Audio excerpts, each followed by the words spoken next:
Sugot nga gikondena sa Barangay Council sa Dumoy, Davao City ang pagpusil patay sa ilang barangay staff.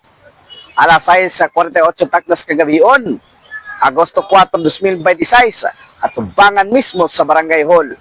Sa pakignabi sa Dex ni Chairman Davao kang Kapitan Jesse Culaste, gibutyag nga ilang gipangayo karon ang hustisya sa kamatayon ni alias Jose, 32 anyos, nga gipusil mismo at tubangan sa Barangay Hall.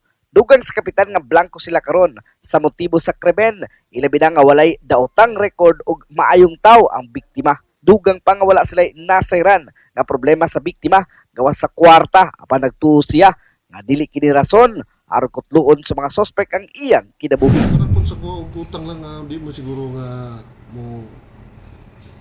moabot pa sa una nga punto nga posilon siya.